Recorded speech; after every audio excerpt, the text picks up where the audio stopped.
estou com o microfone desligado, então eles podem não estar recebendo. Não, beleza, Elcio, mas pode mandar no chat se tiver algum problema. O ideal é ficar com o microfone desligado mesmo, só para não dar reverberação, mas assim eu tenho um feedback de alguém.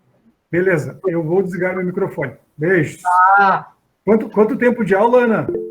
Elcio, eu acho que assim, ó, a ideia é a gente fazer, tem bastante casos, assim, a ideia é mais ou menos uma apresentação de 1 hora, eu acho, tá?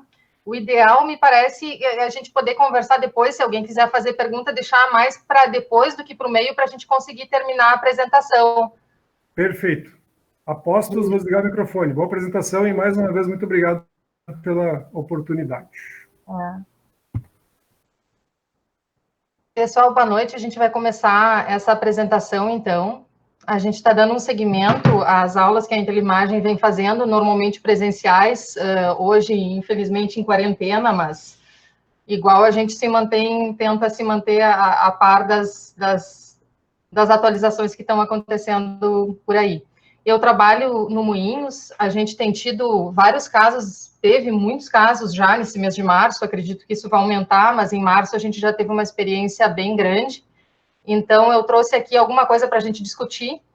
Eu sou radiologista, então, obviamente, essa apresentação ela tem um viés radiológico e um pouquinho mais voltado para a imagem, mas a gente está tendo uma interação bastante significativa com o pessoal da clínica também, da pneumologia, da medicina interna, da CTI, da cardiologia, então, se alguém depois quiser fazer alguma outra ponderação, a gente pode conversar.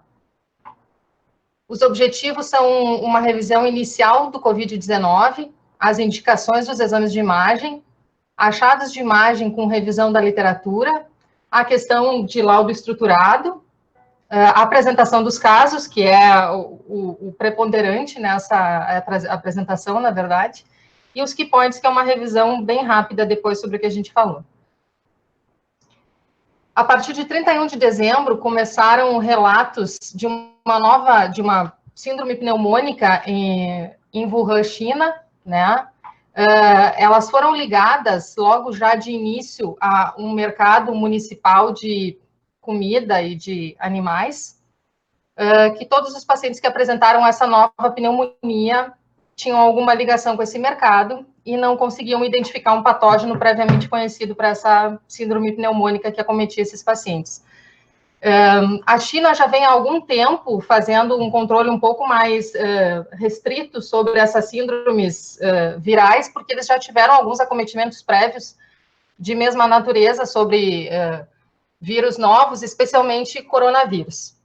Então, eles já estavam ligados, na verdade, digamos assim, no início, e esse relato foi relativamente rápido, digamos assim, ou essa pesquisa, depois do relato, foi relativamente rápida, para buscar o que era esse patógeno, qual era esse patógeno, de que classificação ele era, e para fazer uma notificação para a OMS. Os primeiros relatos foram em 31 de dezembro, e em 11 de março, a Organização Mundial de Saúde já declarava a Covid-19 como uma pandemia.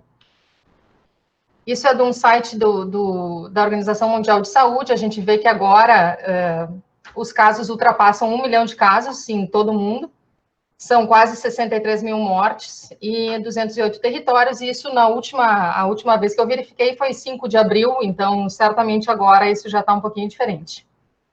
No Brasil, aqui eram 9.056 casos, agora já passa dos 10 mil casos. Coronavírus e epidemias. O coronavírus é uma família grande, a gente sabe por enquanto que tem 8 tipos de coronavírus que infectam seres humanos, que têm hospedeiros intermediários em animais, e por isso essa ligação de comer animais, especialmente sem uma higienização adequada, digamos assim. A própria China já teve uma epidemia de SARS em 2003, que foi bastante grave, menos do que agora, mas que teve uma duração menor, digamos assim, foi um pouco mais contida, mas era um outro tipo de coronavírus. MERS foi outro tipo de coronavírus que aconteceu em 2014 no Oriente Médio, teve uma mortalidade, em princípio, um pouco maior, né, pelo que a gente sabe até agora, e são todos tipos de coronavírus, assim como o Covid-19. O Covid-19 que a gente está agora convivendo, nomeado SARS-CoV-2. A ideia é que o morcego seja o hospedeiro original, porque a cepa do vírus tem 96% do genoma identificado no morcego, e parece que o principal transmissor e hospedeiro intermediário é o pangolim, que é um tipo de animal que está, inclusive, em extinção na China, porque eles fazem mercado ilegal e utilizam esse animal para alimentação. Em relação ao Brasil, isso aqui a gente, na verdade, já está desatualizado em relação a março, né? Eu fiz essa atualização dia 1º de abril, a gente sabe que isso vai mudando dia a dia. Então, atualmente, a gente sabe que já tem mais de 10 mil casos, e são pouco tempo de diferença, né? Com o passado dos 300 óbitos. A questão da letalidade é um pouquinho complicada de falar, porque a gente sabe muito bem que a letalidade depende do que são da testagem, né? Então, tem muitos casos assintomáticos ou pouco sintomáticos que não são testados, e essa letalidade acaba sendo virtualmente mais alta do que na realidade ela é. Em relação ao Rio Grande do Sul, essa verificação é de março, também até o dia 31 eram 316 casos confirmados, a maioria em Porto Alegre, com 5 óbitos.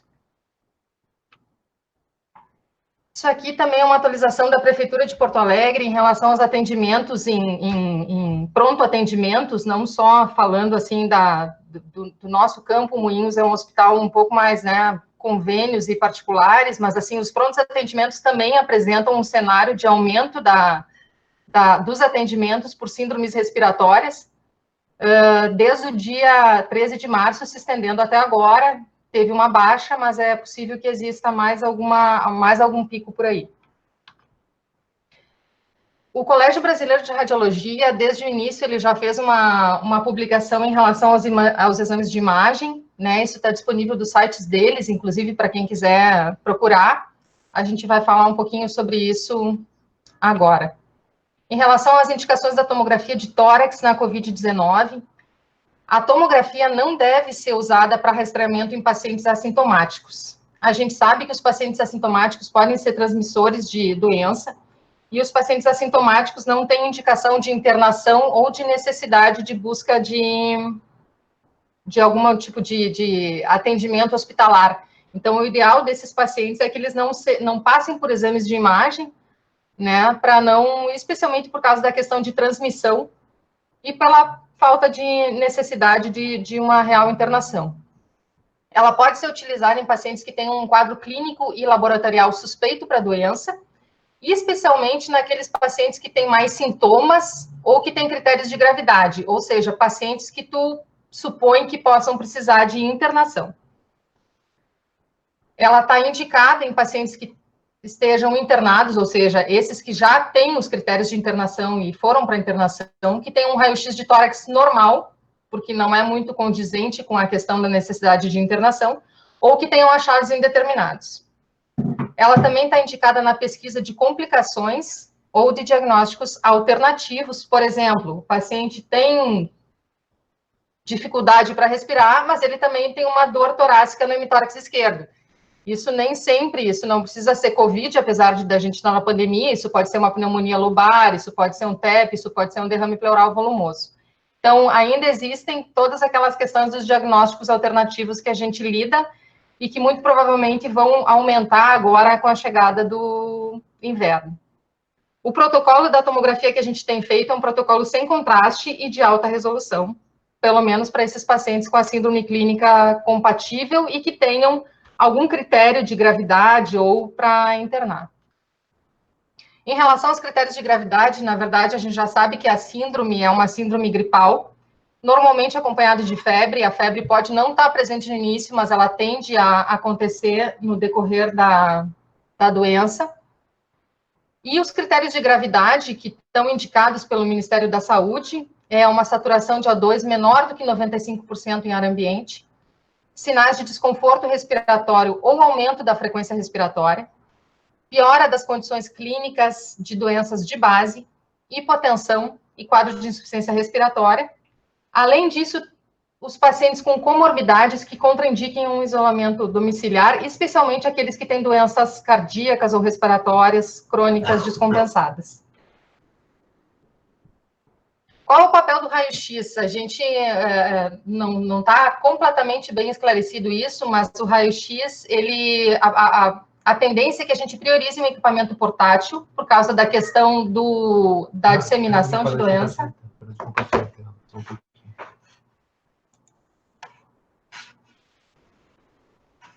Alguém entrou e apresentou aqui. Puxa, é só... Pessoal, quem estiver apresentando aí, tenta deixar de apresentar. Eu acho que deixou de compartilhar por causa da tela de novo. Só dizer para fixar a nossa tela. É só para... Vocês têm que fixar a tela da apresentação, tá? Procurar na lista de participantes, Ana Paula Zanardo, e clicar em cima dela, na apresentação, tá? Em cima do ícone, né? E manter a apresentação na tela, tá? Conseguiram? Perfeito. Vamos continuar, então. Gente, então, voltando ao papel do raio-x, a priorização do equipamento portátil, na verdade, é em relação a diminuir o contato né, diminuir a manipulação do paciente, e porque o equipamento portátil ele tem mais fácil higienização após o uso. O raio-x ele não precisa ser realizado em todos os pacientes. Se tu estiveres atendendo na emergência um paciente com muito pouco sintoma, que tem uma cultura respiratória praticamente limpa, que está com uma saturação de O2 de 99% ao ar ambiente, tu não precisa fazer nenhum tipo de exame de imagem nesse paciente, não é obrigatório.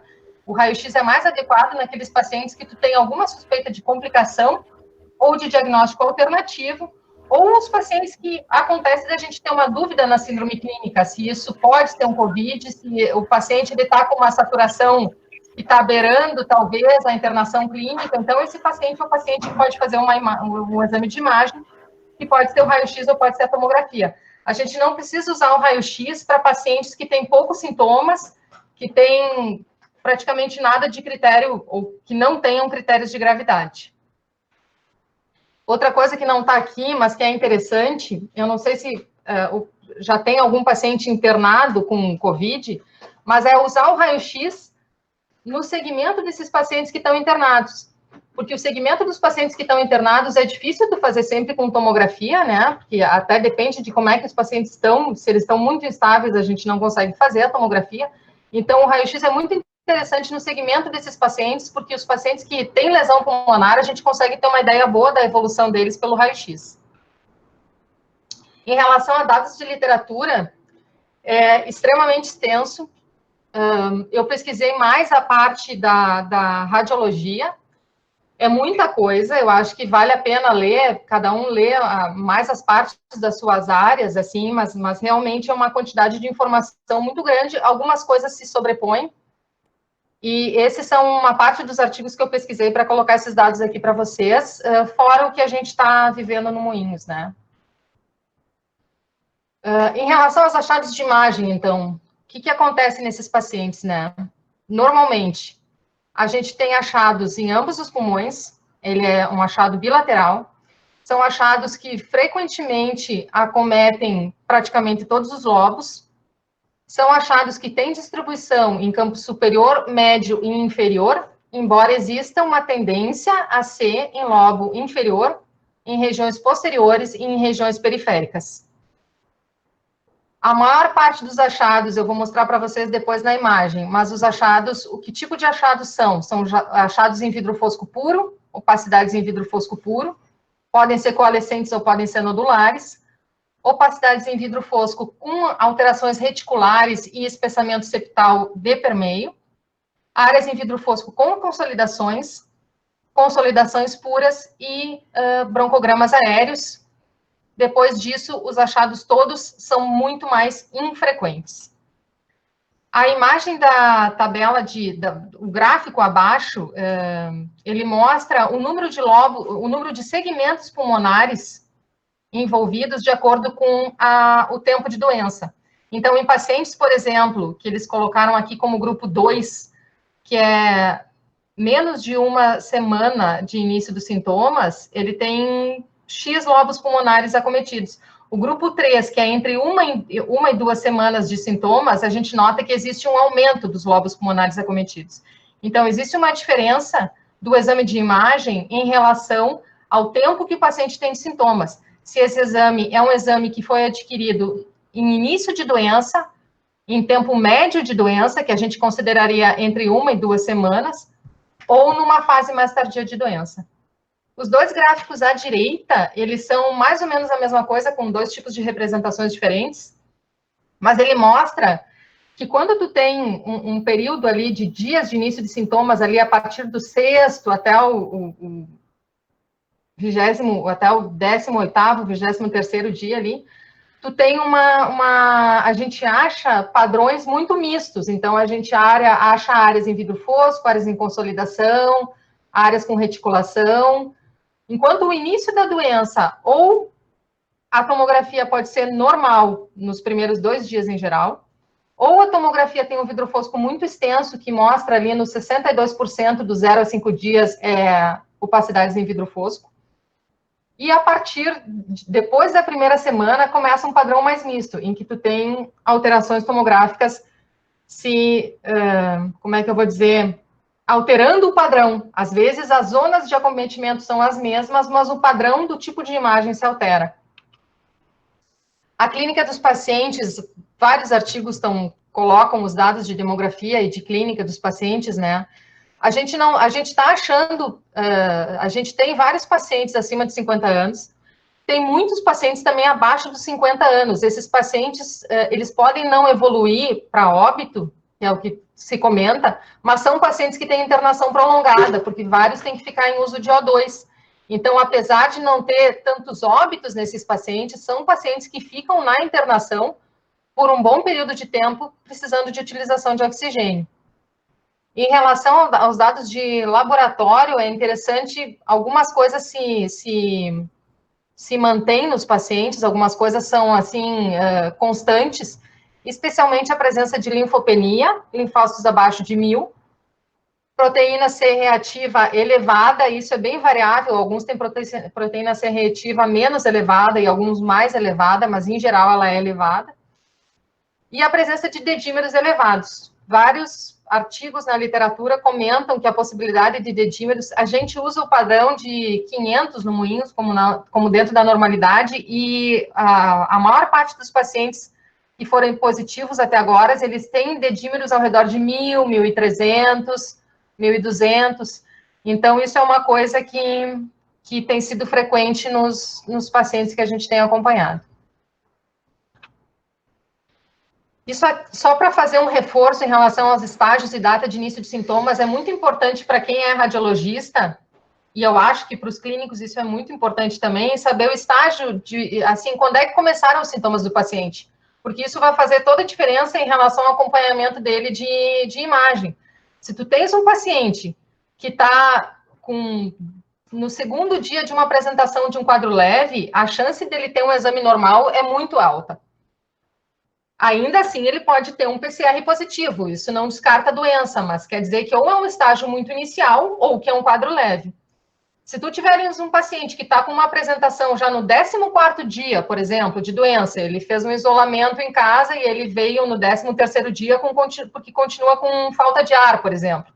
Esse é um paciente que a gente tem que cuidar, que pode fazer um raio-x, e dependendo do raio-x, uma tomografia, porque entre os 9 e os 13 dias, né, esse período foi descrito como onde tu tem o pico de achados na imagem. E muitas vezes esse pico de achados na imagem também está relacionado a uma situação clínica do paciente um pouco mais sintomática. Então, é muito importante a data dos sintomas em relação à apresentação do paciente aos exames de imagem. Quais são os achados de imagem? Aqueles que eu já comentei com vocês, né? As opacidades em vidro fosco, opacidades em pavimentação em mosaico, que é o crazy paving, áreas de consolidação, broncogramas aéreos e padrão nodular. A distribuição bilateral, periférica em regiões posteriores de lobos inferiores, isso é o que predomina, não quer dizer que é só isso, mas é o que predomina. E o que a gente não vê? Quando a gente enxerga isso numa tomografia, a gente pensa em outro processo. São nódulos, escavação, linfonodomegalíase e derrame pleural. Isso está descrito como extremamente raro na pandemia pelo Covid. Lembrando que a tomografia pode ser normal em até 50% dos pacientes que têm a doença nos primeiros 2 dias de sintomas. Os pacientes que já estão com mais tempo de doença e tiverem um raio-x ou uma tomografia normal, muito provavelmente são pacientes que vão evoluir melhor, né? A tomografia versus mas a comparação, digamos assim, da tomografia com o PCR por transcriptase reversa. Os achados tomográficos, eles são imediatos. A aquisição do exame é rápida e a resposta da radiologia é mais rápida do que o resultado do PCR.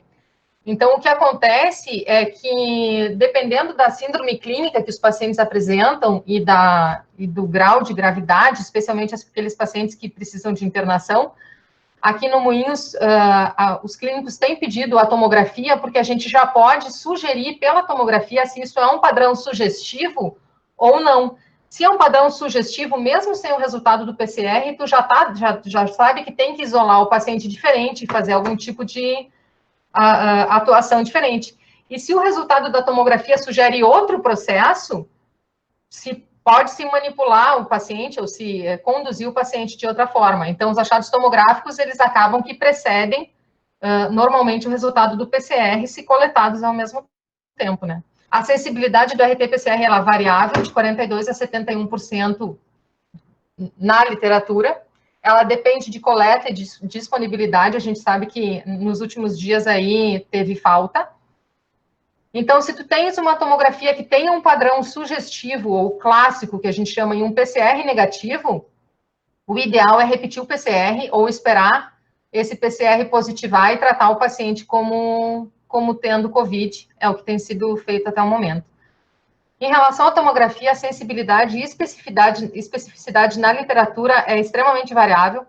A sensibilidade é alta, ela cai um pouco exatamente por causa daqueles pacientes que têm uma apresentação inicial. E a especificidade é extremamente variável. Tem artigos que falam em 25% e artigos que falam em 97%.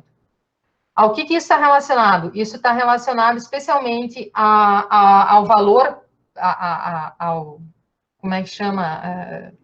Ao valor preditivo positivo pré-teste, né? Em relação qual é a tua possibilidade pré-teste de ter a doença. A gente estando no meio da pandemia, a nossa probabilidade pré-teste, ela acaba sendo mais alta. Então, a gente, por enquanto, está tendo uma especificidade maior do que essa média descrita na literatura.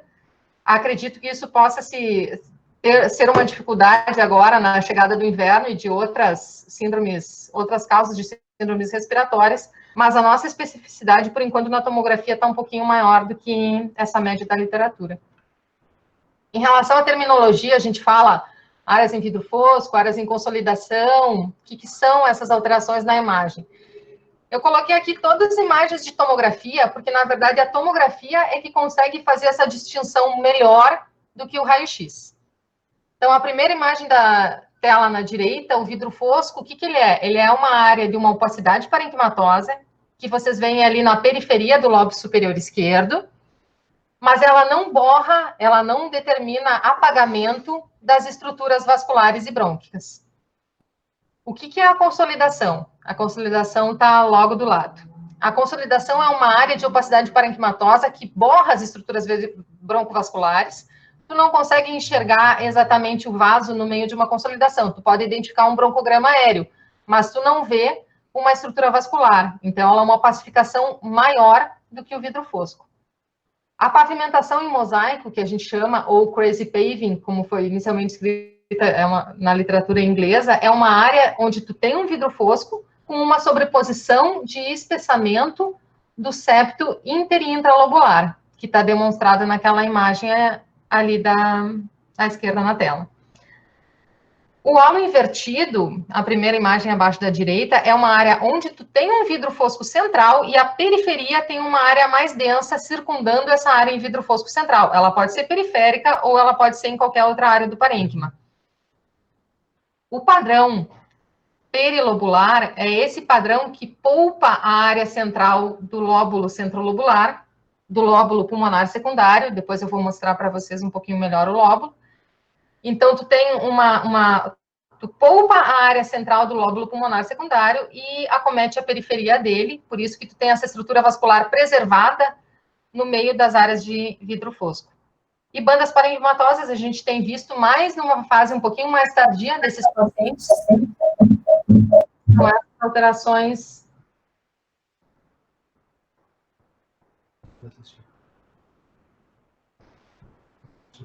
Tá todo mundo conseguindo me ouvir, gente? Sim.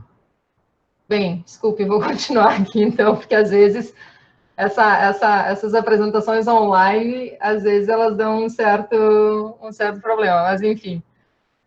As bandas parenquimatosas são achados que a gente tende a achar numa fase mais tardia, ou mais do meio para a finalização da doença, quando o processo já está passando por uma fase de organização. É uma substituição dessa doença parenquimatosa por uma área cicatricial, digamos assim, e que muito provavelmente vai regredir. A gente ainda não tem acompanhamento desses pacientes com mais de 30 dias, né? Provavelmente vão vir artigos aí da China, dos Estados Unidos, mostrando a evolução desses pacientes depois de 30 dias de doença, mas a gente ainda não tem esses pacientes depois do 30º dia. Isso aqui é só para mostrar a área o Crazy Paving, uma pavimentação em mosaico. A nómina dela vem dessas áreas de cobblestone, de piso mesmo, né?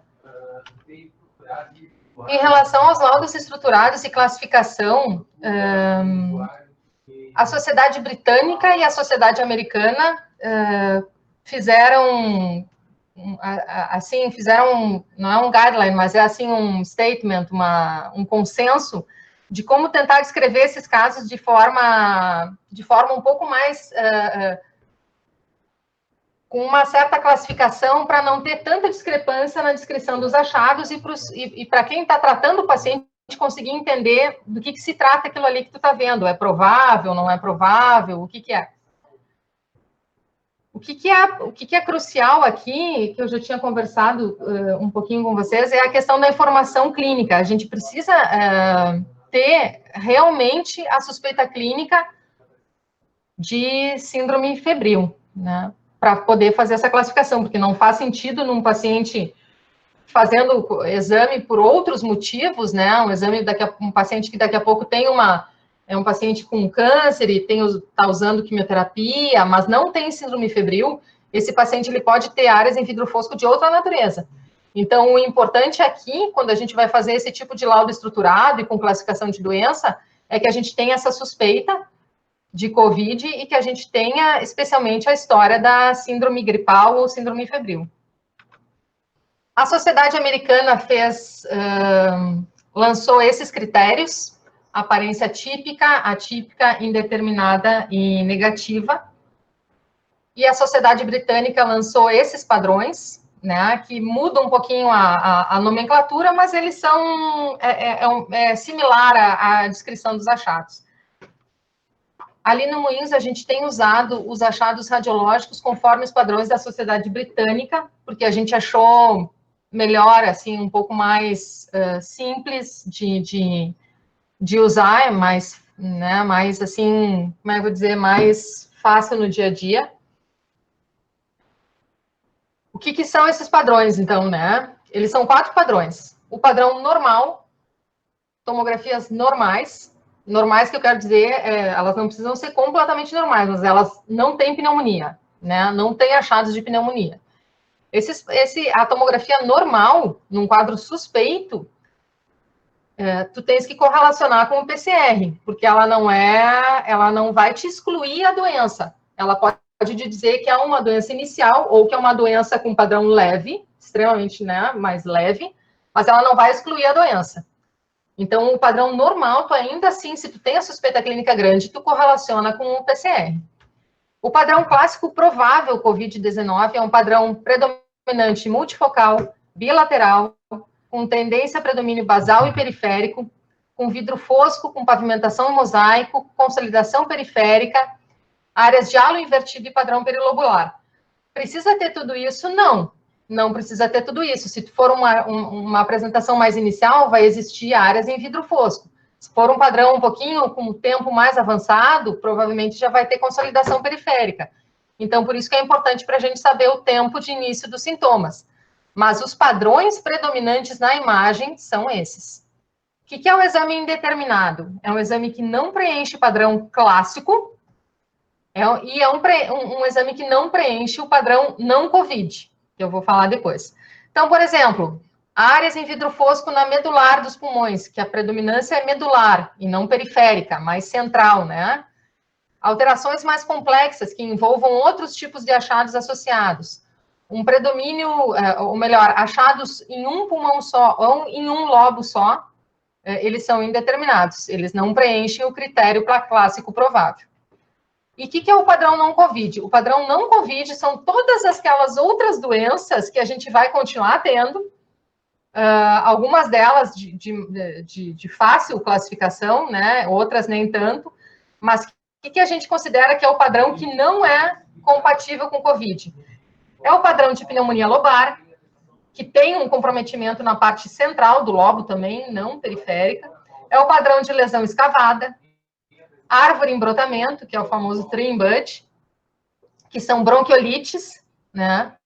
O padrão de nódulos centrolobulares, que não é comum nessa doença.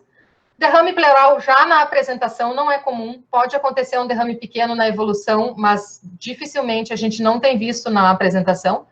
E linfonodomegalias. Alguma proeminência de linfonodo mediastinal pode acontecer, mas não com critério para linfonodomegalia mediastinal. Então, padrão normal. Correlacionar com o PCR e a tomografia pode ser normal, assim como o raio-x no início da infecção. Essa paciente feminina, 37 anos, tosse e febre torácica, era uma funcionária da enfermagem ali do hospital, ela fez raio-x, o raio-x era normal, ainda assim fez tomografia, porque ela estava um pouco ansiosa em relação ao quadro, e os dois exames foram normais. Mesmo assim, o PCR dela, ela fez o PCR e depois foi positivo, então é uma paciente que tinha o exame positivo, o PCR positivo, e a tomografia era normal. Ou seja, a tomografia normal não exclui, pode estar num quadro inicial ou pode estar numa apresentação leve, mas não exclui, isso é importante a gente falar. A tomografia, ela tem uma maior sensibilidade que o raio-x? Tem. A gente precisa fazer tomografia em todo mundo? Não. Se o paciente não está bem clinicamente, o raio-x é normal, como esse paciente aqui, ele fez um raio-x, o raio-x era normal, mas ele tinha uma saturação limítrofe, se não me engano, de O2, ele tinha alteração eximolaboratorial, ele estava muito dispneico. A gente faz a tomografia e acha esses vários focos em vidro fosco, vários deles apresentando bem predomínio periférico, de localização periférica, eles são bilaterais, né, mais à direita, mas também tem à esquerda. Então, esse é um padrão clássico provável num paciente que estava com um raio-x normal, né, mas a apresentação clínica dele, ela estava mais suspeita, digamos assim, e por isso foi solicitada a tomografia, até porque para ter o PCR demora um pouco mais. Mais um paciente aqui, são padrão clássico provável para COVID-19, a gente vê essas áreas de vidro fosco bem periféricas, algumas delas são um pouquinho mais peribroncovasculares, né, mas várias com acometimento periférico nos dois pulmões, áreas de padrão com atenuação em mosaico aqui no lobo superior direito, e áreas de padrão perilobular no lobo inferior direito. Mais uma imagem com padrão clássico provável são essas áreas de consolidação, elas podem ter um padrão que a gente chama de broncocêntrico ou um pouquinho mais peribroncovascular, e várias têm acometimento periférico. Mais um paciente, algumas imagens eu já mostrei para vocês, as opacidades em vidro fosco periféricas, algumas um pouco mais perilobulares, aqui também em outro paciente, lesões bem periféricas nas regiões posteriores dos lobos inferiores.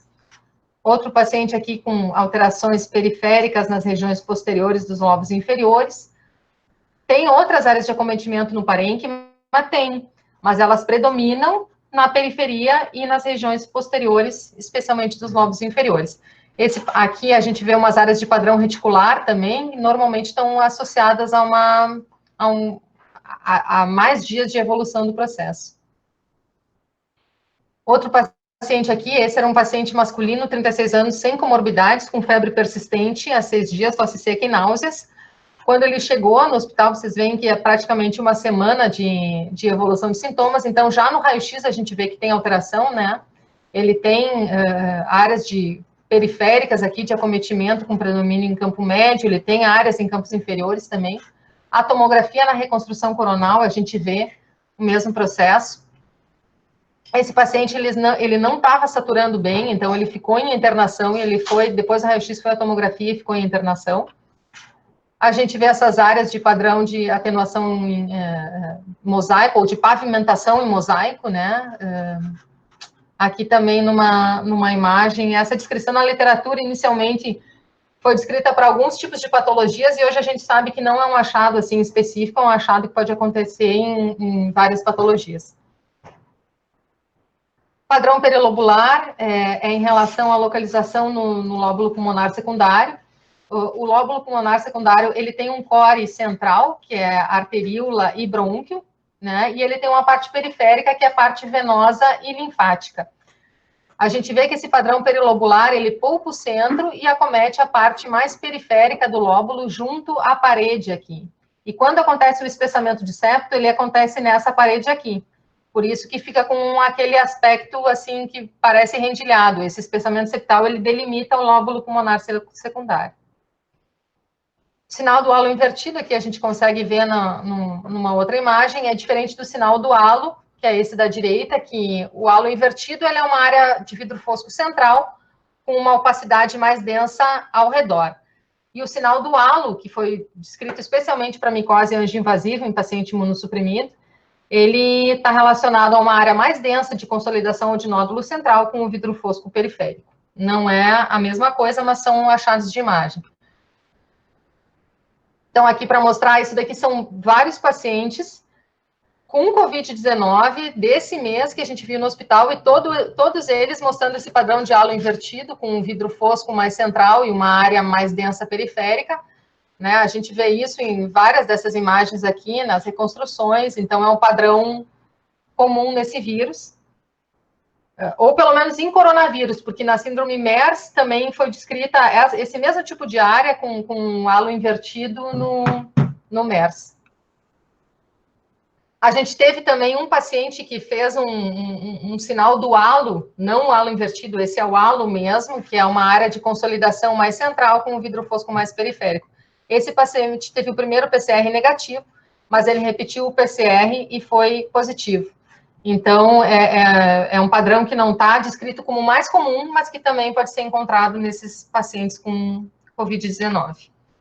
Consolidações, a gente tem em vários pacientes, especialmente no processo de evolução da doença. E agora, passando para os indeterminados. O que são os indeterminados? Vou dar alguns exemplos aqui para vocês. A gente tem, nessa imagem aqui da direita, uma paciente que era pós-transplante de medula óssea. Ela tinha umas áreas em vidro fosco bem discretas, só que era só no lobo superior direito. Então, era uma área de acometimento em um lobo. Isso não é típico, isso é um padrão indeterminado, porque tu pode encontrar vidro fosco no COVID, né? Mas é um padrão indeterminado, porque é um único lobo. Essa paciente tinha adenovírus. O paciente do meio é um paciente que chegou para a gente já com essa tomografia. Esse é o primeiro exame, o exame inicial que a gente tem no paciente. Extensas áreas de vidro fosco e de consolidação bilaterais, elas são nos lobos superiores, lobos inferiores. O paciente chegou em insuficiência respiratória. Esse paciente já estava em tratamento para infecção bacteriana em casa, mas ele não estava respondendo quando trouxeram para o hospital, ele já estava evoluindo mal. Conseguiram coletar o swab para fazer o teste do Covid-19, foi positivo, mas esse paciente, ele não evoluiu bem, ele foi a óbito, foi o segundo óbito que a gente teve no hospital. Por enquanto, só foram 2, esse paciente foi o segundo óbito, e já chegou nesse estado com muita alteração. Então, é o tipo de paciente que a gente não consegue dizer se ele tem só Covid, se ele tem lesão sobreposta, é o paciente indeterminado. E no canto direito, a gente vê uma paciente assim, ela tem vidro fosco e ela tem consolidação. Só que o predomínio dela é muito medular, ela poupa a periferia, essas lesões poupam a periferia dos pulmões, e ela tem ainda um predomínio em campo superior, que não é o mais descrito. Então, essa paciente era uma paciente também pós-transplante de medula óssea, que tinha uma citomegalovirose extensa. Outras apresentações do padrão não COVID, são esses nódulos centrolobulares. A gente vê aqui áreas de espessamento brônquico, bem significativo espessamento brônquico, com vários nódulos centrolobulares aqui associados. Essa era uma paciente com H1N1. Essa imagem não é de agora, ela é do inverno passado. De agora, a gente não teve nenhuma H1N1 ainda comprovada. Uma lesão escavada nessa paciente aqui é um padrão não COVID, isso era uma criptococose. E esse padrão aqui de árvore em brotamento, que a gente chama de nódulo centrolobular ramificado, sugere um bronquiolite. Podem ser bronquiolites infecciosas ou não, mas no caso dessa paciente era uma bronquiolite por tuberculose. E também é um padrão não COVID que não é encontrado na doença pelo COVID. Outros padrões não COVID, pneumonia lobar, como a gente já tinha falado, um acometimento pneumônico em um único lobo significativo. Como nessa paciente aqui, nessa reconstrução sagital aqui à direita, né? A gente vê um acometimento de um lobo inferior aqui. E o derrame pleural e linfonodomegalias, que também não é comum nessa doença.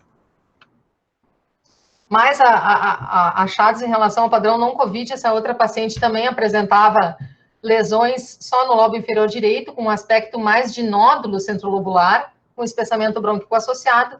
E essa é uma paciente que fez antibiótico terapia, não fez nenhum tipo de antiviral, e ela fez um controle uma semana depois e os achados tinham praticamente desaparecido, ela estava clinicamente bem. Em relação aos laudos estruturados, a gente tem usado essa possibilidade de relatório que foi a Sociedade Britânica que criou, que na verdade a gente não usa isso como relatório padrão para entregar para o paciente, a gente usa como um adendo, digamos assim, no laudo, mais para orientação do médico em relação a se é um padrão clássico provável ou se é um padrão não COVID ou um padrão indeterminado ou normal. A Sociedade Britânica também sugeriu uma score de severidade que seria leve para até 3 lesões menores do que 3 centímetros, ou um moderado grave para mais de 3 lesões ou lesões maiores do que 3 centímetros, ou consolidações precoces. Isso é um pouco, assim, discutível, né, porque a gente vê pacientes que às vezes têm bastante lesão, tem lesões que seriam consideradas moderadas graves, mas que evoluem bem. Então, essa questão, assim, da severidade dos achados, ela ainda está sendo bem discutida na literatura, vários artigos, várias pessoas têm feito, cada um de um jeito nas suas pesquisas, então não é uma coisa que ainda esteja bem validada. Muito embora a gente veja, assim, acompanhando na clínica, que os pacientes que realmente chegam já com mais lesões, eles tendem a ter uma evolução um pouquinho pior, vale a pena prestar mais atenção nesses pacientes. Em relação às fases de evolução das lesões, elas estão extremamente relacionadas aos dias de sintomas. Antes do primeiro dia, obviamente, é uma fase assintomática, em que o paciente está num período de incubação. Do primeiro ao terceiro dia é considerado uma fase precoce. Terceiro ao sétimo dia é uma fase rapidamente progressiva. Do 7º ao 14º dia, entre primeira e segunda semana, uma fase de consolidação e organização. E a partir do 14º dia, possivelmente uma fase de recuperação e de regressão. Isso tem que ser no 14º dia? Não, porque isso varia muito conforme o próprio paciente. Tem pacientes que ainda vão apresentar lesões depois disso, e como eu disse antes ainda, a gente vai ter que ver a evolução desses pacientes até quando é que eles vão conseguir realmente, que o exame vai estar limpo, que os pacientes vão estar clinicamente zerados, assim, né, sem nenhum sintoma. Mas essa evolução, ela pode ser um pouquinho mais demorada. Esse é o mesmo paciente que a gente vê na evolução dos sintomas, a gente vê no primeiro exame aqui da direita que ele tem algumas áreas em vidro fosco. Na fase rapidamente progressiva, a gente vê que essas áreas progrediram, né? Aqui tu tinha pouca lesão, aqui aumentou a área de extensão do vidro fosco, tanto no lobo inferior quanto no lobo superior. Do 7º ao 14º dia, a gente vê que essas áreas, elas já têm um aspecto mais alterado, não é só vidro fosco, ela tem áreas em vidro fosco, mas ela tem outras áreas de evolução que são um pouco mais lineares, um pouco mais atelectásicas, que é uma fase mais de organização, e com um padrão um pouquinho mais, com quase que um halo invertido aqui, às vezes uns pequenos focos de consolidação podem acontecer na evolução do processo, e isso não necessariamente indica uma piora. Isso pode ser só pelo processo em regressão, então sempre tem que ser correlacionado com a clínica do paciente. que a gente vê um paciente, as imagens de um paciente no 7º dia de apresentação, no 10º dia de apresentação e no 14º dia. Paciente de 67 anos, ex-tabagista, história de tabagismo, com tosse, febre, cefaleia. Ele tinha tido uma viagem para os Estados Unidos, então é um quadro clínico sugestivo e de imagem sugestivo. A gente vê que na apresentação ele tem algumas áreas em vidro fosco, algumas delas já têm um padrão um pouco mais linear, ele já está no D7, não é tão inicial, né? No segmento desse paciente, a gente vê que algumas dessas áreas em vidro fosco estão se tornando um pouco mais consolidativas. A gente vê uma maior progressão, assim, maiores opacidades lineares. E no dia 14, esse processo, especialmente aqueles focos consolidativos, já estão com um pouquinho mais de regressão, o vidro fosco apresenta redução, com mais componente periférico, mais componente linear. Então, esse paciente, a partir do 14º dia, mostrando um pouco mais de tendência à regressão e à organização desse processo. A gente não tem um segmento desse paciente ainda para saber se essa tomografia vai ficar completamente normal. Isso é o ideal que seja feito. Esse paciente já teve alta, né? Ele está bem clinicamente, mas o ideal é que isso seja feito depois do 30º dia, até para diminuir a irradiação desses pacientes, né? Paciente masculino, 76 anos, DPOC, com síndrome gripal, foi confirmado o COVID em 27/3 por PCR. A gente nota que ele já tinha sintomas em 23/3, mas a tomografia, o que ela mostrava? Ela mostrava uma discreta área em vidro fosco aqui, na periferia anterior do lobo superior esquerdo, e algumas áreas mais para broncopatia, com mínimo vidro fosco no lobo inferior esquerdo. No exame do dia 27, esse paciente surgiram algumas novas áreas em vidro fosco aqui, né, lobo superior, lobo médio, e realmente foi confirmado um RT-PCR positivo, mas esse paciente teve uma evolução clínica boa. Um outro paciente masculino, 65 anos, DPOC, também tabagista, esse com outras comorbidades, especialmente hipertensão, com sepse respiratória na chegada, tinha tido história de viagem para a Europa. É um paciente que a gente vê, já nota, né, que ele tem uma extensão maior de alterações parenquimatosas, ele tem alteração no lobo superior, mais alteração em lobo superior, segmento superior do lobo inferior esquerdo, na língula, em lobos inferiores, algumas opacidades um pouco mais consolidativas. Esse foi um paciente que fez essa tomografia já no 12º dia de sintoma, a gente nota que ele tem achados mistos, né, e ele tem um pouquinho mais realmente de acometimento do parênquima, e foi um paciente que precisou ficar na CTI desde a chegada do dia 16 até o dia 22, e agora teve alta hospitalar. Mais um paciente masculino, 72 anos, de espineia, contato com Covid-19. É um paciente que a gente nota esse mesmo padrão de atenuação em vidro fosco com predomínio periférico, aqui ele tem mais um pouquinho de predomínio inferior, e é um padrão clássico provável também. Essas alterações, elas são repetitivas nos exames. Esse paciente masculino, 80 anos, com DPOC e enfisema, e já uma faixa etária um pouco mais elevada, teve febre, fadiga, leucopenia, tinha linfopenia no exame laboratorial também, e hipoxêmico. Então, esse daqui a gente vê que ele tem algumas áreas, ele tem uma bolha aqui no lobo superior esquerdo, né, isso aqui é crônico, mas ele tem algumas áreas em vidro fosco, né, um pouco mais periféricas, elas são mais difusas, tem lobos inferiores, umas discretas áreas de consolidação aqui.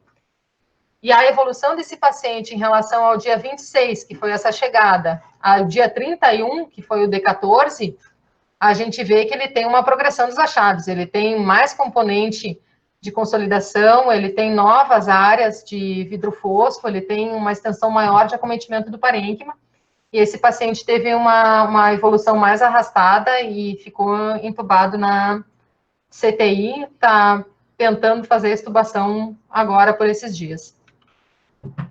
Paciente masculino de 55 anos, hipertenso, dislipidêmico, com tosse há 7 dias. Esse paciente, a gente vê que ele fez um exame 18/3 de ambulatório, tinha uma área em vidro fosco aqui e uma outra área pequena, né? Mas esse paciente ficou em repouso domiciliar, indicado pelo médico, só que esse paciente piorou dos sintomas e voltou para a emergência dia 24 e foi para a internação. Então, a gente consegue ver que nessa evolução de 7 dias, esse paciente teve uma piora dos achados também, correlacionada com a piora clínica que ele teve em casa, por isso ele foi internado. Mais um paciente masculino, 68 anos, com febre, tosse e mialgia, teve também história de contato A tomografia, que foi no dia 17, foi no dia 5 de sintomas. O raio-x dele é normal, e a tomografia, ela tem alteração, mas era um paciente que tem alterações, não são poucas alterações, digamos assim, mas é só ainda um padrão em vidro fosco mais leve. Esse paciente, estando estável clinicamente e sem queda de saturação, ele não precisa ficar internado. No dia 20/3, esse paciente apresentou, esse mesmo paciente do slide anterior, ele teve um pouquinho de piora dos achados de imagem, mas ele não precisou ser entubado e não precisou de nenhum tipo de ventilação invasiva.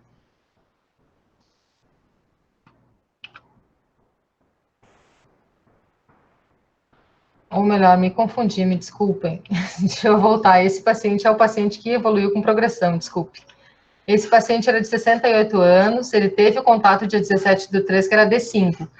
Aí, no dia 20/3, que era o D8, ele piorou, só que a evolução dele depois foi só pelas radiografias, exatamente. No dia 16, que era o D4, ele tinha uma radiografia limpa. No dia 23/3, que era o D11, que foi um pouquinho depois dessa tomografia, ele piorou a imagem do raio-x, a gente vê que ele tem mais um acometimento periférico aqui. E no dia 24, que foi depois da evolução de progressão na tomografia, o paciente foi entubado. Então, depois da tomografia, na verdade, ele ficou acompanhando pelo raio-x só, tava sem a gente não tinha mais imagens de tomografia disponíveis desse paciente. Mas esse paciente é um paciente que está em ventilação mecânica, mas não foi a óbito, é um paciente que ainda tá se mantendo, se não me engano agora que ele está recuperando, está diminuindo os parâmetros de ventilação. Esse paciente masculino, 44 anos, sem comorbidades, com tosse, febre e cefaleia há 11 dias. A gente vê que alguns pacientes têm algumas coisas, alguns comemorativos diferentes na apresentação clínica, por exemplo, cefaleia ou diarreia, mas o que predomina é tosse e febre, né? E esse paciente é um paciente que também a gente vê que tem bastante achado de imagem, né? Mas um paciente com uma evolução boa e provavelmente pela idade e pela ausência de comorbidades. Essa paciente foi o primeiro óbito que a gente teve no hospital, uma paciente feminina de 91 anos, com DPOC, com traqueomalácia e gastrostomia, fora outras comorbidades que eu não coloquei aqui.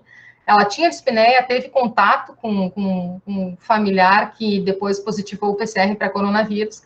Ela chegou no hospital no dia 18 em insuficiência respiratória, com essas áreas em vidro fosco difusas no parênquima. A gente vê que algumas já têm um aspecto de pavimentação em mosaico, alguns focos de consolidação. O raio-x não era tão alterado, a tomografia ela mostra melhor os exames, os achados no caso dessa paciente. Essa paciente, na chegada, ela já foi entubada, mas mesmo assim ela não respondeu ela não respondeu à ventilação, ela foi a óbito no dia seguinte em relação a essa tomografia. Esse paciente é o mesmo que eu mostrei antes, para mostrar para vocês que foram os dois óbitos, né? Essa paciente foi o primeiro óbito com 91 anos e várias comorbidades, e esse paciente foi o segundo óbito com 88 anos, também já DPOC, com tratamento para broncopneumonia e extensas áreas de acometimento do parênquima, também com Covid positivo, foi o segundo óbito que a gente teve no hospital até o momento. Outro paciente masculino, 68 anos, com febre, astenia e tosse há uma semana, um paciente que chegou saturando 90% em ar ambiente. No dia 25, a gente tem esses achados de tomo bem extensos, eles não têm um predomínio inferior, mas eles têm várias alterações, várias áreas de lesão periférica, com várias áreas de pavimentação em mosaico, ele tem algumas áreas posteriores e inferiores também. Esse paciente teve o PCR positivo. Ele chegou, fez esse exame no dia 25 e já foi para intubação no dia 26. E é um paciente que agora também que está sendo avaliado para extubação. Mais um paciente aqui, masculino, 53 anos, hipertenso, diabético, teve história de contato com Covid-19, com tosse, mialgia, irritação na garganta. febre e dispneia com critérios já para internação, saturação menor do que 95%, e a gente vê tanto as alterações no raio-x, quanto extensas alterações na tomografia. Mais um paciente masculino, 58 anos, febre, tosse há 5 dias.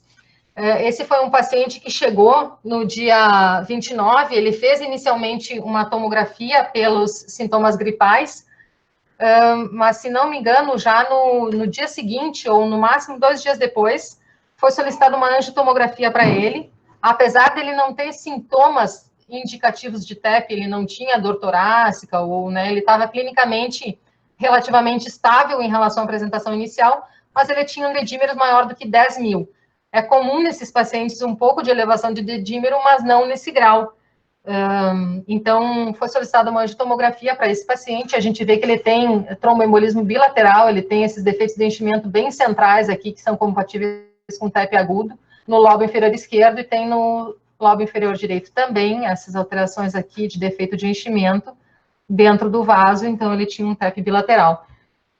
Está descrito, já tem alguns relatos de casos sobre essa questão de uma atividade trombogênica nesses pacientes, e a gente já teve 2 ou 3 pacientes com exame para TEP positivo em pacientes com Covid.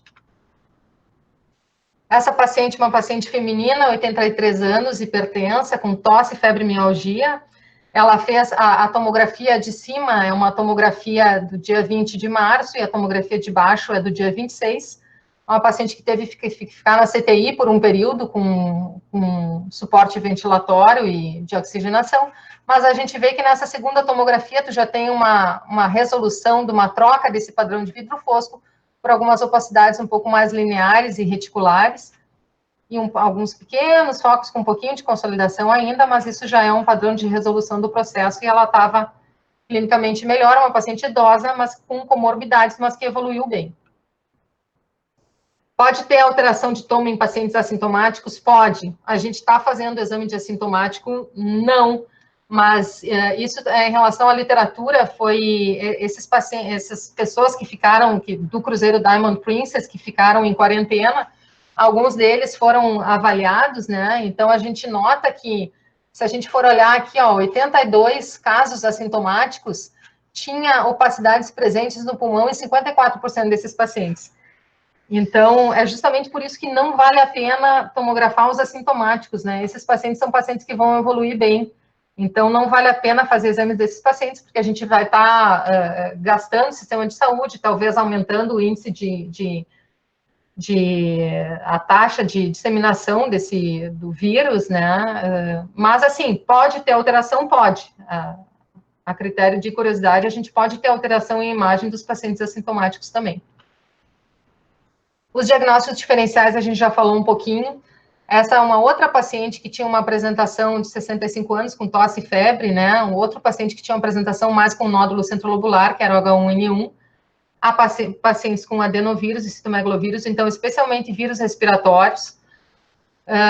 Além disso, a gente tem os pacientes com imunossupressão. É muito importante que a gente saiba dessa possibilidade do paciente ser imunossuprimido, porque nas pneumocistoses, por exemplo, a gente tem a característica principal da pneumocistose são áreas em vidro fosco, normalmente elas são mais difusas, mas é importante a gente ter ideia se o paciente pode ser imunossuprimido, porque é um diagnóstico diferencial importante.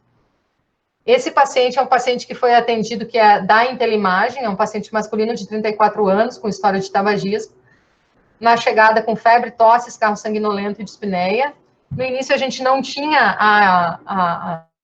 a informação de imunossupressão, essa informação de HIV veio depois. Então, esse paciente está sendo, ele tem, se a gente fosse classificar ele em algum padrão, ele seria um padrão indeterminado, porque ele tem um vidro fosco muito difuso, em algumas áreas ele não é tão periférico, ele é bem mais medular, né? Então, é um padrão que seria um padrão indeterminado, e esse paciente realmente está sendo tratado para pneumocistose. Outros diagnósticos diferenciais, especialmente toxicidades pulmonares por fármacos, né? Esse paciente, no caso, foi por metrotexate, é um paciente nosso do Moinhos do ano passado, que suspendeu à direita, ele tem várias áreas em vidro fosco no parênquima, e após a suspensão do fármaco, o pulmão dele voltou ao normal.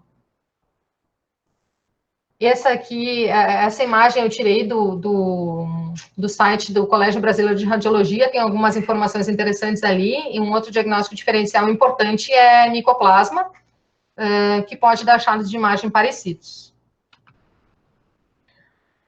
Outras pneumonias virais, esses são achados de um artigo sobre outras pneumonias virais da Radiographic, se não me engano, na época da MERS, e a gente nota bem o mesmo padrão de lesão, né? É outro tipo de coronavírus que dá o mesmo padrão de lesão.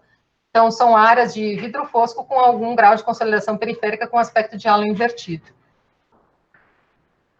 Esse é um outro paciente que também foi atendido, eu coloquei aqui como teste para a gente conversar sobre esse paciente, o que vocês achariam desse exame, mas é um paciente que também realizou o exame na Intelimagem, de 53 anos, masculino, tinha voltado de uma viagem para São Paulo, estava com sintomas gripais leves e prostração.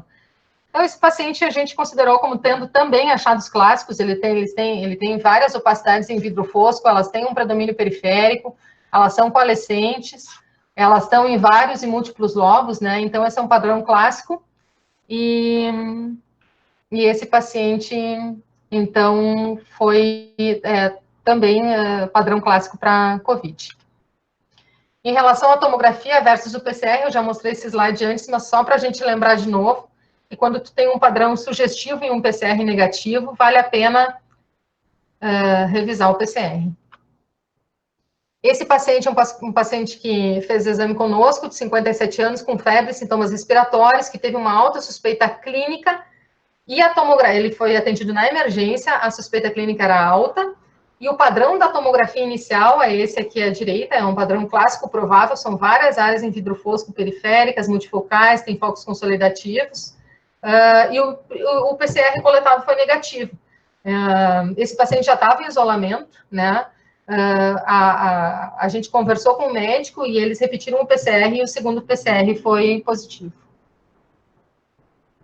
Só para falar um pouquinho sobre o que a gente teve, assim, de exames ali no Moinhos, de 1º a 31 de março, as nossas, isso aqui são só tomografias de emergência, eu não coloquei aqui o raio-x, mas as tomografias, elas aumentaram exponencialmente.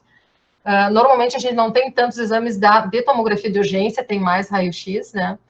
Então, a gente nota que até o dia 10 de março eram 22 tomografias, entre o dia 11 e o dia 20 foram feitas 53, e do dia 21 ao dia 27 foram feitas 82, e isso segue aumentando um pouco ainda mais.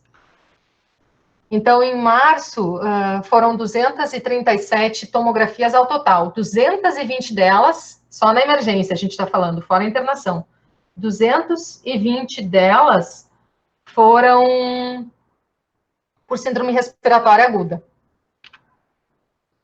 Desses pacientes com síndrome respiratória aguda, ainda assim, teve uma grande quantidade de exames que foram normais, isso não quer dizer que o paciente não tinha doença, ele poderia ter a doença depois coletando PCR, mas ou era um início de doença ou era uma evolução melhor. Então, ainda teve muitos exames normais, mas a gente nota que teve 56 exames que foram padrão clássico provável,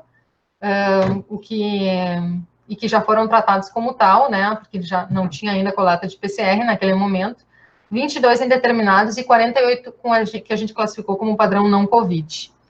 Isso daqui foram os atendimentos do Moinhos, na verdade agora já está defasado, são mais de 100 casos confirmados, se não me engano 101 ou 102, mas mostrando que essa curva de atendimento em relação à tomografia positiva, ela é bem interessante, porque a gente nota um aumento dos atendimentos, um aumento do número de casos confirmados, né, e um aumento do número de tomografias que tem o padrão clássico provável. Isso é uma coisa que foi interessante para nós, porque a gente conseguiu, por enquanto, ajudar o pessoal ali da emergência e da internação em relação a esses casos. E, por enquanto, se mantém em 2 óbitos. Então, em relação a 220 exames de síndrome respiratória aguda, né, foram 95 desses pacientes que foram coletados PCR. 95, das 220 tomografias com síndrome respiratória aguda, 95 foram coletados PCR e 85 a gente já tinha disponível no momento que a gente coletou esses dados aqui, para mostrar essa imagem aqui. Por enquanto, a gente está achando interessante isso, porque a gente conseguiu categorizar 49 pacientes, a gente deu a tomografia como padrão clássico provável. Todas essas tomografias tiveram o PCR positivo, então, realmente, esse padrão é um padrão que sugere que seja COVID, pelo menos por enquanto, né? Talvez o inverno nos atrapalhe, possivelmente nos atrapalhe, mas, por enquanto, é interessante que esse padrão, ele realmente sugere que o PCR também vai ser positivo. 4 pacientes tinham tomografia normal e PCR positivo. 3 pacientes que a gente classificou como indeterminado tinham PCR positivo e 5 pacientes de padrão indeterminado tinham PCR negativo. E interessante também que do que a gente classificou como não COVID, nenhum paciente teve PCR positivo, e por enquanto todos os pacientes tiveram PCR negativo. Então, essa questão do clássico provável e do não COVID é interessante para ajudar um pouco na diferenciação ou na conduta clínica inicial antes de ter o PCR. E o padrão indeterminado, ele realmente é o que nos mais dá problema em relação ao diagnóstico. A gente ainda não...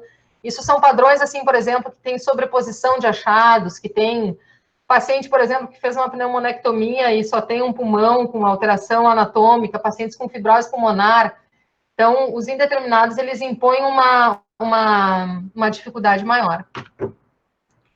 Isso daqui, por enquanto, mostrando que a sensibilidade, a especificidade, por enquanto, da tomografia, até o momento, ela está bem boa para nós, ali, do que a gente tem avaliado no Moinhos, né? Mas eu continuo acreditando que acho que isso no inverno a gente vai ter uma dificuldade diagnóstica um pouco maior. Em relação à ultrassonografia, que eu não sei se alguém faz, ou se o pessoal da CTI costuma fazer nos pacientes, mas já tem alguns artigos descrevendo a ultrassonografia desses pacientes para avaliação dos pacientes COVID à beira de leito. Isso não está bem definido, o Colégio Brasileiro não coloca como um papel definido, mas existem já alguns artigos sobre isso, então, para quem tiver interesse, vale a pena buscar, embora não esteja no rol dos exames, né, que tu possa usar para o COVID, necessariamente pode usar para outras coisas, edema, né, mas não necessariamente para o COVID, ele não pode substituir a tomografia ou o raio-x, por exemplo, até o momento. Em relação a alguns pontos, assim, só para a gente reavivar, até 50% dos pacientes podem ter tomografia negativa nos primeiros 2 dias de sintomas, ou seja, a tomografia normal não exclui, né? A sensibilidade do PCR, ela é de 60% a 70%, então, se tu tem alterações sugestivas, tanto no raio-x quanto na tomografia, vale a pena repetir esse PCR, se o paciente também né, se a clínica dele também é compatível. No curso inicial da doença, até 75% dos pacientes vão apresentar essas opacidades em vidro fosco periféricas e bilaterais. E na progressão desse curso, depois ali do 7º, 10º dia, tu vai ter uma alteração desse processo para áreas de pavimentação e mosaico e consolidações, ou um padrão misto. O pico dos achados de imagem vai ser do 9º ao 13º dia, e a gente vai ter regressão disso a partir depois lá dos 14, 15, 16, 17 dias, e muito provavelmente a partir do 30º dia, a gente ainda não tem, nós especificamente ainda não temos o acompanhamento desses pacientes depois do 30º dia, e eu acredito que devam sair alguns artigos sobre isso aí, de outros lugares, especialmente da China, nos próximos dias. A gente acredita que esses pacientes possam se recuperar completamente na imagem, pelo menos, mas ainda não temos nenhum paciente próprio que a gente tenha essa avaliação completa. Isso é uma parte do que aconteceu conosco em março, ainda estão sendo, né, porque isso não parou, isso está num processo em evolução. A gente trouxe isso para conseguir compartilhar um pouco com vocês, porque eu acredito que isso vai aumentar em várias cidades, né? Esses são os meus colegas da equipe do Tórax do Moinhos, que eu tenho que agradecer, porque os casos a gente tem feito todos juntos, né?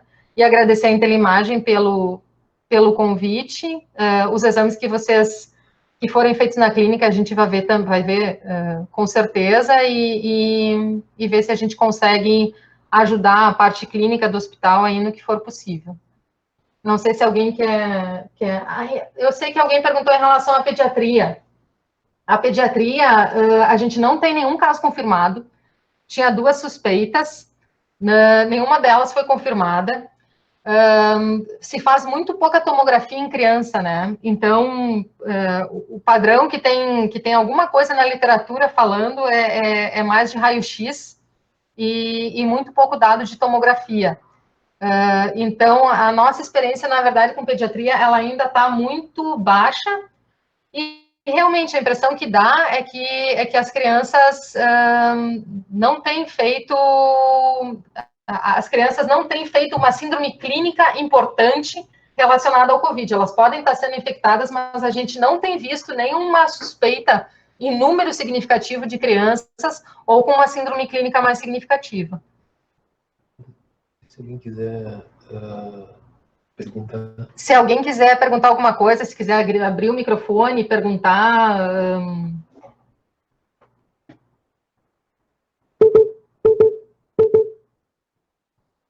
Gestantes, estão perguntando. As gestantes, pois é.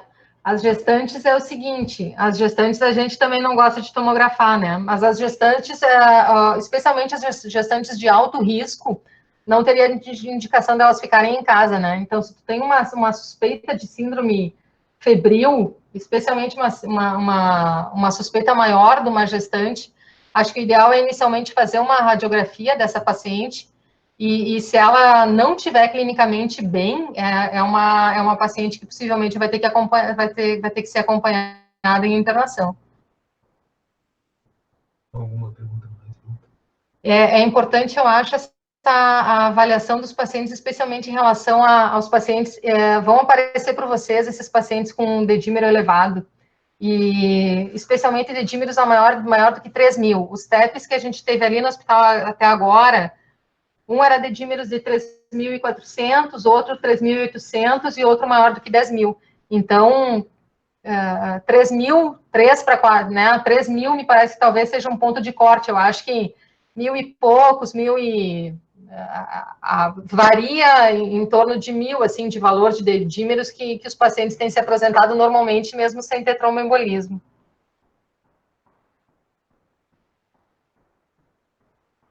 Não sei se alguém quer comentar alguma coisa também sobre...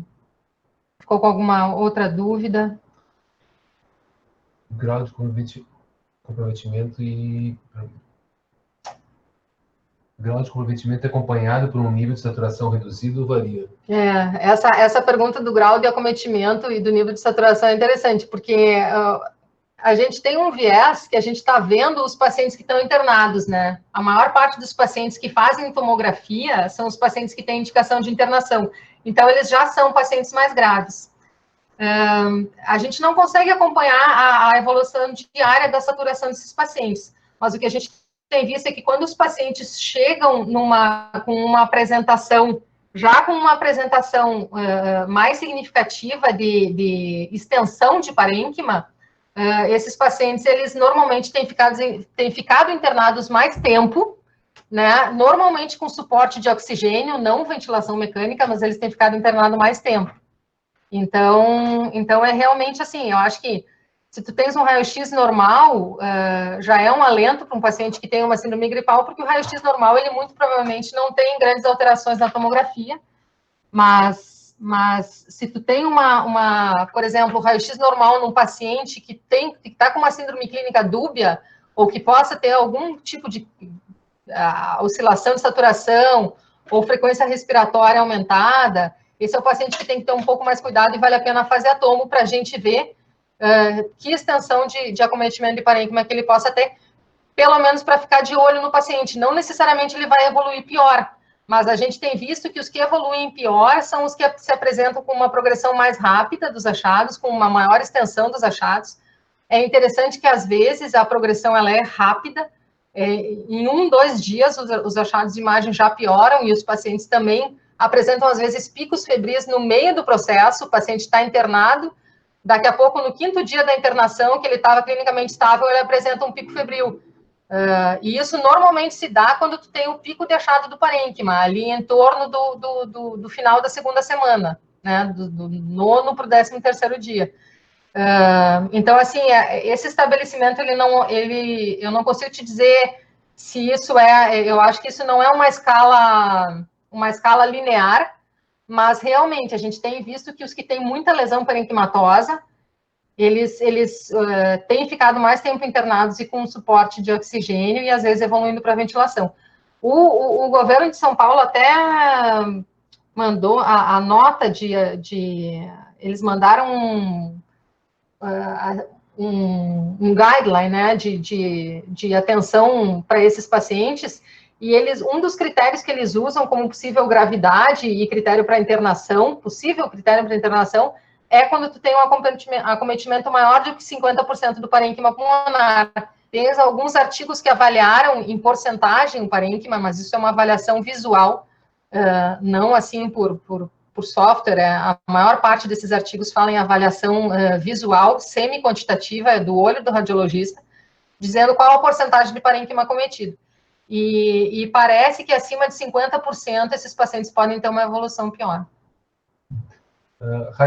Radiologicamente, melhor é mais rápido o hidroxicloroquina e a azithromicina?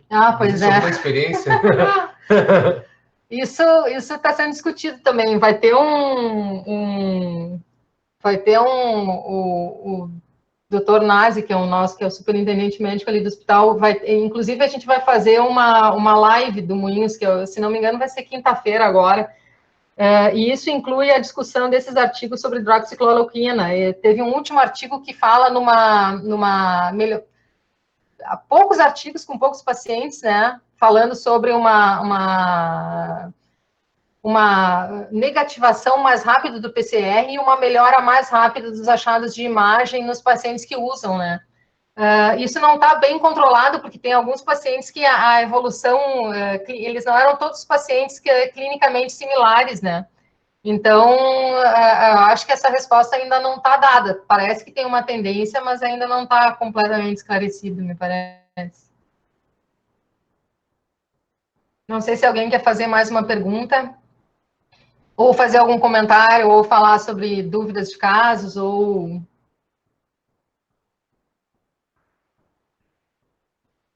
Acho que é isso, então, né, pessoal?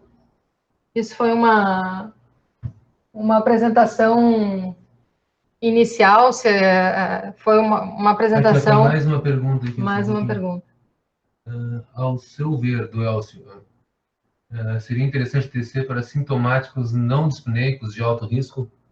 Eu acho que sim, Elcio. Se tu tá com um paciente que tem sintoma, ele não está dispneico, mas ele tem sintomas bem definidos, ou seja, tu tem suspeita da síndrome clínica e é um paciente de alto risco, acho que sim.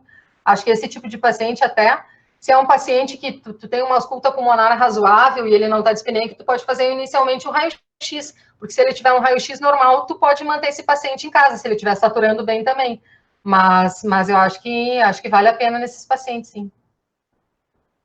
Se tu achares se a radiografia apresentar alguma alteração na imagem, aí sim, acho que nesse paciente valeria a pena tu fazer tomo para a gente conseguir detectar, categorizar melhor os achados, né?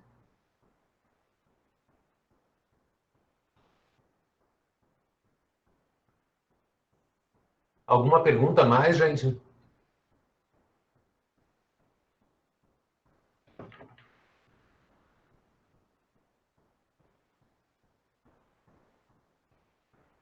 Pessoal, acho que a gente encerra aqui, então.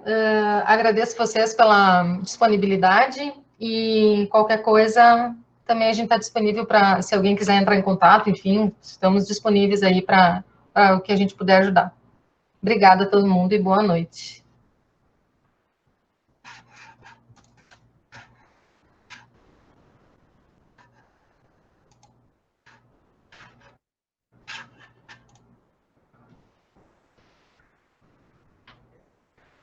Não sei o que fazer aqui.